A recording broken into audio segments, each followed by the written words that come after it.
მოდი ჩავწეროთ საჯარო გაშლა სახელწოდებით თებერვლის თვის ტაროს პროგნოზე. იდეაში თითქოს თებერვალი ძალიან სენსიტიური და ისეთი რაღაცნაირი ურეზროვანი იქნება.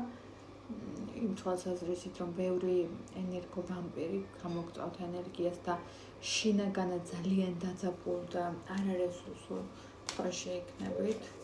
თუმცა წარსულიდან გამოჩნდებიან ადამიანები, რომლებთანაც კონფლიქტური ფონი მოგივათ.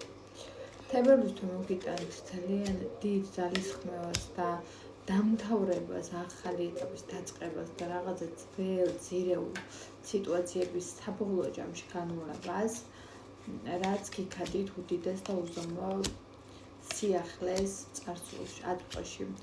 იმას, რომ ადამიანი ვინც გიყვართ, თითქოს სწავლობს იმას თუ როგორ გაიზარდა, როგორ არის უკეთესი ადამიანი და თქვენს გვერდით როგორ უკეთესად იქცევა და როგორ სწავლობს მოგრძობას თქვენთან. თებერვლის თვე მოგიტანთ გაურკვევლობებიდან გამოსვლის და წასვლიდან, თავიდან დაბადების სანქციებს და ამ ყველაფრის სწორ ფორმულირებას თქვენ ცხოვრებაში. რაც არა მარტო მონატრებას გაგით აწყობთ, არამედ სიყვარულსაც აღიხორციელებთ ემოციურად. და ემოციურად ძალიან დიდ შეგრძნებებს მოგიტანთ. ჩემი თვალი არ შეიმსნევ თვალის ანთება მაქვს თქვენგან შორს. და შესაბამისად ემოციები, რომელიც დღის წესრიგში გეკნებათ, იქნება ძალიან ქაოსური. მაგრამ ძალიან დიდი თავგადასავლებით ახსოვზე და მოგიწევთ უბრალოდ მუხრუჭი ენაზე და კბილზე თებერვლის თვეში. რატომ?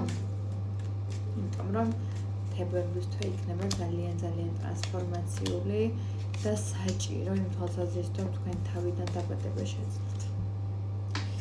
თებერვლის თვეში ჩატარდება ბევრი ოპერაცია, თებერვლის თვეში ჩატარდება ბევრი ემოციური ბალანსი საკუთარ თავთან განხორციელდება.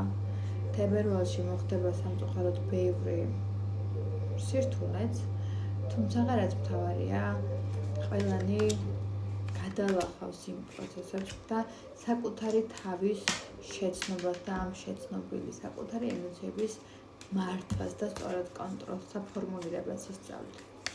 ამიტომ თებერვალი მარტოობის თვედ გამომიცხადებია თქვენთვის. თუმცა ამ მარტოობაში, რომ ძალიან დიდ სიბრძნეს სწავლობ და ამ მარტოობიდან ძალიან დიდ რესურსს რომ იღებ შენ თავისთვის, აი ეგ იქნება თქვენთვის თებერვალი. მადლობა ყურადღებისთვის.